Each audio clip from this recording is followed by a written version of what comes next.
Ladies and gentlemen, the 8th President of Brandeis University, Frederick Martin Lawrence.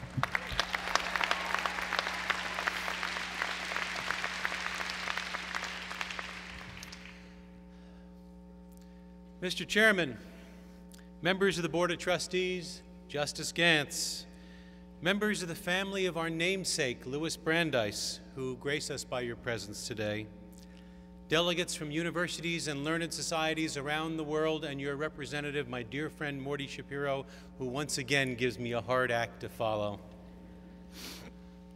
Presidents Reinhardt and Thier, faculty, staff, students, alumni, supporters, parents, and all members of the Brandeis family around the country, indeed around the world, watching and listening over the internet today.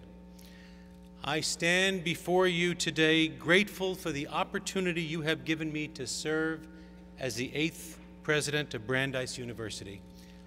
I am humbled by your faith, and I am buoyed by your support. I make this solemn pledge to you today. I dedicate myself with every fiber of my being to guide, support, and nurture this great university. It is altogether appropriate that I make this pledge not privately or in a small setting, but in this grand convocation, because this is not a pledge that I can fulfill alone. Brandeis has always been about community, the Brandeis family. And now more than ever, we draw together as a family to chart our course in the years ahead.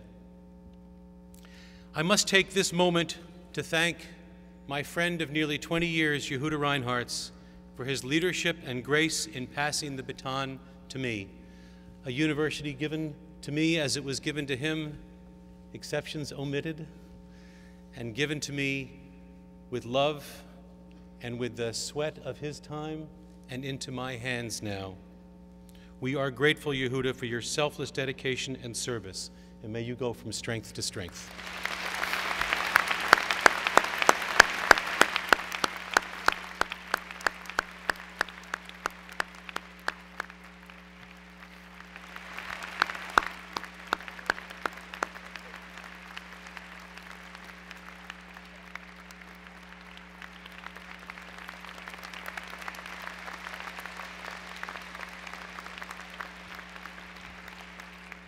And having taken a moment of personal privilege, I will add that, yes, of course, I love you all, but there are some here I love most.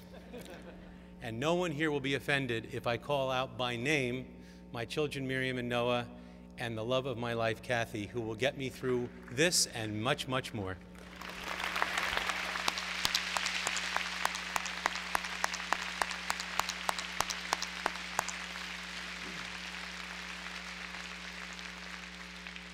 On the wheels of a dream, indeed, we inherit the work of dreamers.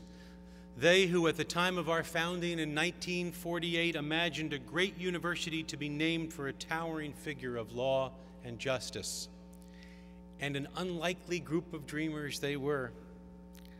Of the 8 founders, only 3 had college degrees. Of the other 5 pioneering trustees, only 1 had been born within the United States. None of the remaining 4 had even graduated from high school. And they, along with the visionary first president, Abram Sacker, knew that dreams are not the stuff of fairy tales. Dreams are about hard work. And the continuation of that work now falls to us, to build upon their mid-20th century dream and to dream some pretty good dreams of our own. I remember the day that I was named president last summer. I had a speech all prepared for the occasion, for the reception that day. But when I stood at the podium, I simply began with all the threads. Brandeis, in a way I had only begun to understand that July afternoon, drew together all the threads of my life. And I feel it even more today, because now I look out at this remarkable sea of over 1,000 members of the Brandeis family, and I have been blessed to get to know so many of you already. Colleagues now, colleagues all. We draw together the threads of each other's lives, which is what makes the fabric of this Brandeis community so rich and so extraordinary. My mother was the first in her family to go to full-time college. 2 uncles who went to night school for law doesn't quite count. I know if she were here, I know the story she'd want me to tell. Her father came to this country as a small boy and had to leave school after 3rd grade. And he delighted in hearing her read French poetry to him when she was in college and graduate school. Could not understand a word that she said. But the fact that his daughter in America could read poetry, French poetry, meant the world to him. He understood the essence of the liberal arts. My mom went on to become a master teacher who held the highest standards for her students and for my brothers and me. She gave me the best advice I ever received as a teacher, as a dean, and now as a president. Remember, she said, each one of them is somebody's kid. Terrible thing to say to your son, because I knew it once, she was absolutely right, and I'd never forget it. My father was an engineer who was a young man, worked on the Manhattan Project. As a chemical engineer, he challenged himself to read widely in history, economics, and politics. He instinctively understood the value of a liberal arts education as well. My parents raised my brother Phil and Ted and me, and I'm so blessed that you're both present here today, to believe that integrity and honesty are the highest values, that, as Albert Einstein said, we are on this earth for the benefit of each other, and that the hardest problems in life should be faced with courage, determination, optimism, and of course, a sense of humor. These are the values that I have striven to live by as a student, as a lawyer, as a prosecutor, as a professor, and as a dean, and as a son, as a husband, as a father, as a friend, and as a colleague. And these are the values that will guide me now as president of Brandeis University. You know, the very hill on which Brandeis was built was a rock promontory that was first surveyed by John Winthrop back in 1632. Legend has it that on this very spot, okay, not this very spot, but on our campus, in fact, just behind the castle, as you look out over Boston, Winthrop delivered his famous City Upon a Hill speech for the 2nd time. His sermon tied the Puritan experiment to biblical covenantal language, declaiming that the Puritans must succeed, for all the eyes of the world would be upon them like a city on the hill. And I must say, it sometimes seems as if all the eyes of the world are upon us here at Brandeis. If you follow the Jewish Telegraphic Agency, you know what I mean. There are important reasons why the world still looks to Brandeis as an inspiring model, as a city on the hill. In part, the world looks at us because of our uniqueness. You know, every university in the world claims to be unique. But I say to you that our claim to uniqueness is in fact unique. We are in fact the only non-sectarian, non-religious university of higher learning that is deeply rooted in the Jewish community. These are roots that do not narrow us, but that broaden us.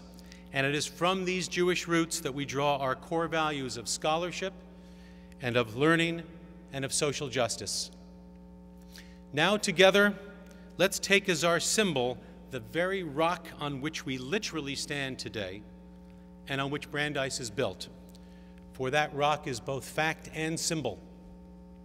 The rock on which Brandeis stands is the dedication to non-discrimination. The rock on which Brandeis stands is commitment to the liberal arts and sciences. And the rock on which Brandeis stands is community and social justice. In other words, as my kids would say, we rock. I wasn't sure I could get away with that line, and I'm still not completely sure. And You can ask Deepong later about this freestyle rapping business. I like to think I gave as good as I got, and I'm retiring undefeated. So let's take a look at those three commitments. First, our commitment to non-discrimination and inclusion. In 1948, our founders were committed to an institution that in recruiting its faculty and admitting its students would reject all forms of discrimination: race, creed, color, national origin, gender, religion. And though this seems less than revolutionary today, let's remember that 1948 was nearly 20 years before federal law formally prohibited discrimination in education. In this way, our founders were visionary, and their commitment to non-discrimination was nothing short of breathtaking. In other words, the American dream, we hold these truths to be self-evident that all men are created equal, magnificent in its articulation but flawed in its implementation at the time of our nation's founding, found a compelling realization in Waltham in 1948. It seems there's a straight line from 1776 Philadelphia to 1948 Waltham, and to us here today and now. The genius of the founders of 1948 was to peer into the future, past the narrowness and constraints presented by the times in which they lived, and to create something new under the sun. They understood that the commitment to non-discrimination produces a faculty and student body of extraordinary distinction and ability, not limited by background or heritage, and thus limited only by their imagination. The principle of non-discrimination is now a principle of diversity, inclusion, and global reach. Our campus today has students from over 116 different countries. We have a deep and abiding connection with the Jewish community, as well as student groups representing 17 different world religions. We have students who are third-generation Brandeisians, and we have students who, like my mom, are the first in their family to go to college. To maintain and enhance the diversity of our community, we must strengthen the resources necessary to allow us to honor the commitment that we have made to need-blind admissions. And I tell you today that I am deeply committed to that effort.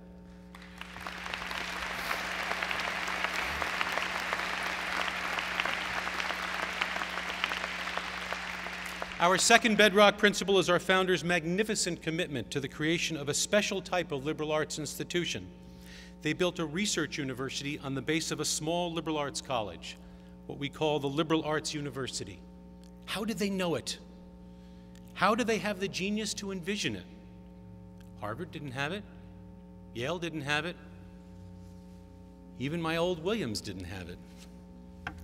But the university's founders had the wisdom to aspire to be both the kind of soaring and broad-based research university that American higher education had inherited from Europe, and also the small liberal arts college drawn from the model that Frank Oakley described as the only uniquely American form of higher education.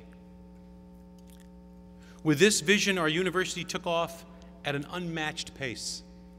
Phi Beta Kappa was conferred in 1961, only 13 years after our founding. No college or university before or since has received a chapter more quickly since the birth of Phi Beta Kappa in 1776.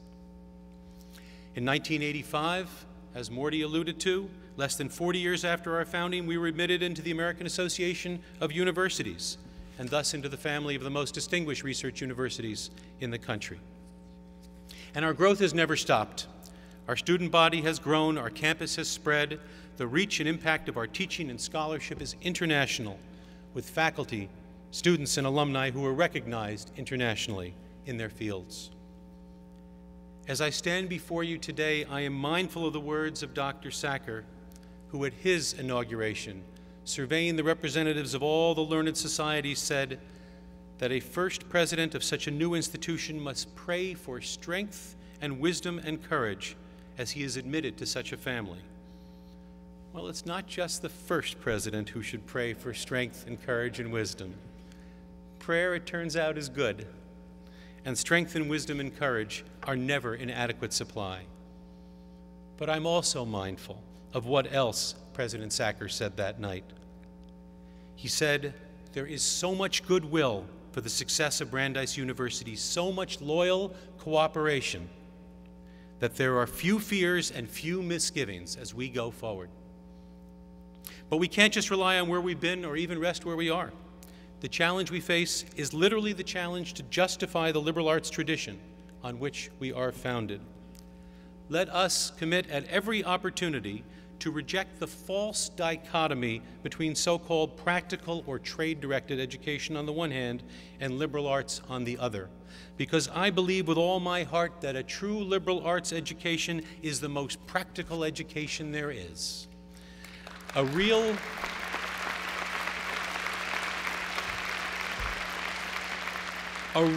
practical education provides the skills to succeed in the workforce and society generally, not only on the day of graduation, but 10 years later, and 20 years later, and 30 years later, and more.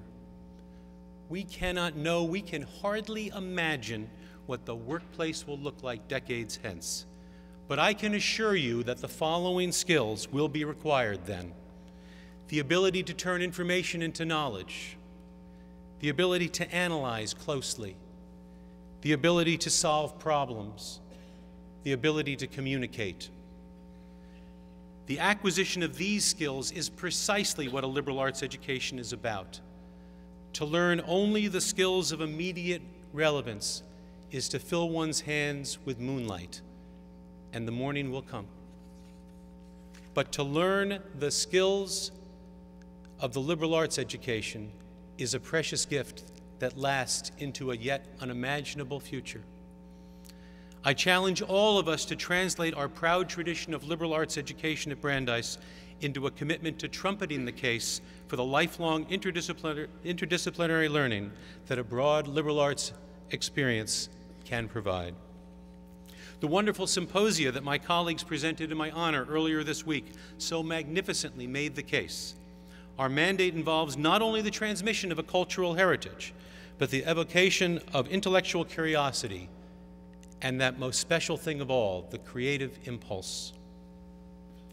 Which brings me to our third bedrock principle of Brandeis, our core commitment to social justice and the very nature of our community. In other words, to you. Over the past months, I have had the privilege to spend time on campus and around the country meeting literally thousands of members of the Brandeis family. And I have begun to get a sense of what Brandeis really is. Brandeis is the 24-hour musical.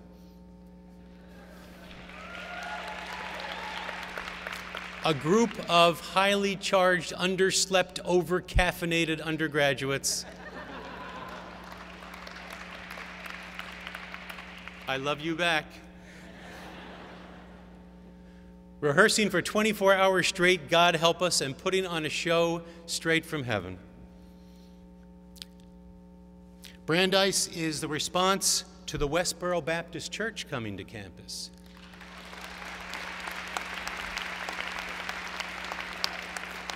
Not to meet hate with hate, but to oppose hate the only way it will ever be defeated, which is the practice of love. A celebration of Brandeis, it was called, on the lawn in front of the Student Center, celebrating what is special and good about this place. Brandeis is Friday night on campus, a unique experience for people of all denominations and no denominations to experience something that exists no place else in the world. Most of all, Brandeis is the people. Brandeis is Deborah Beal, a distinguished alumna from the class of 1987 who founded the National Posse program, which identifies groups of promising underprivileged inner-city kids and connects them with the country's most selective colleges like ours. Hundreds, thousands of students' lives have been changed forever because Brandeis changed Deborah's life. Brandeis is our current student union president, Deepang. Born in Ghana, raised in New York City, he arrived here as a Posse scholar and leaves here, I am quite confident, as a future world, and if we're lucky, Brandeis leader. Brandeis has changed his life. Brandeis is Peter Chow, a brilliant alum from the early 1980s, Born in China to a family who migrated to rural Mississippi, he couldn't have come here but for a scholarship. He came to study science, but a promising business career was born when he had Barney Schwalberg for economics. Professor Schwalberg, he told me with tears in his eyes, was the first white man who ever called him Mr. Chow. Brandeis is Anne Varghese, who earned her master's degree in international health policy at the Heller School. Shortly after graduation, she traveled to Haiti to assist in international efforts to prevent the spread of communicable diseases. When the massive earthquake struck in January of 2010, Anne and 3 co-workers were buried alive beneath 5 stories of concrete rubble. After more than 55 hours trapped underground, she was pulled out alive by French firefighters. That's not the punchline. She returned to complete her work in Haiti. Her story inspires me and challenges all of us to take what we learn here and to go forth and repair the world. And Brandeis is the scores of faculty members who have demonstrated a commitment to and love for this institution and who have pledged to me the support that we will need as we continue to sail together in uncharted waters. I tell you without hesitation that you have changed my life. And most importantly, Brandeis is an ideal that challenges all of us. Here is my challenge to you. My dear students, find a mentor who inspires you. Be a mentor for others and inspire them. Take a course outside your comfort zone. Study hard. Have fun. Care for each other. Savor your time at Brandeis and stay connected to us and to each other. You are a student here for 4 years. You are an alum for the rest of your life. If you are an alum, we are relying on you. Our future is very much in your hands. Find a way to connect or reconnect with your school. Mentor our students. Hire our graduates. You have rights as a member of this family, but you have responsibilities as well. Remember who you were when you were here and connect with that person and with us. If you are a trustee, you who know better than anyone that the essence of dreams is hard work, dream with me and work with me as we build a greater university and inspire a new generation. My fellow faculty members, hold fast to that intellectual curiosity that first brought you to the academy. Take risks. Inspire each other to take risks. At the end of each term, ask yourself, is there a student who someday will say, I changed his life? And here is my personal challenge. In the coming months, I will work with you to develop a strategic vision with concrete plans to secure Brandeis's place as an elite global liberal arts university. Here is part of what that means to me. Global. We must continue to reach out to students from around the globe, and just as we have done that broadly, establish strategic partnerships in particular places where we can reach out and enrich ourselves and make a difference there. There are places where the work has already begun: India, Israel, China, others. We will find others. We will work together in other countries and other continents and spread the reach of what it means to be a global liberal arts university. Liberal arts, to preserve the essence of the liberal arts teaching and adapt it to the challenges of the 21st century, to think of ways of taking advantage of technology to enhance our teaching. What takes place one-on-one will never be replaced, but we should never be afraid to embrace the future. As we have broadened our curriculum to create not just a business program, but a Brandeisian business program, let us spread the net even further and consider other ways to spread our curriculum. Research University, to build upon the programs we have of national, international caliber and to expand the base. Our size, our youth is an advantage in the sciences, the social sciences, the humanities, the arts. to build bridges with local universities and industry, even now to think of a time of challenge not as a time of contraction, but as a time of new challenges and thus new opportunities. There has never been a more urgent time to build these bridges. Well, you will not be surprised to know that I've spent a lot of time recently thinking about Justice Brandeis, the namesake of our university. Louis Brandeis was brilliant and he was courageous. He reminds us all, students, faculty, alumni, staff, friends alike, that we come here not merely to understand the world, but to repair it. We enter to learn, we leave to serve. And those of us entrusted with guiding this great institution must ourselves be guided by Justice Brandeis' spirit. I promise you we will listen, we will be open to new ideas, we will encourage open debate, we will lead by example, we will be unafraid to confront the challenges ahead.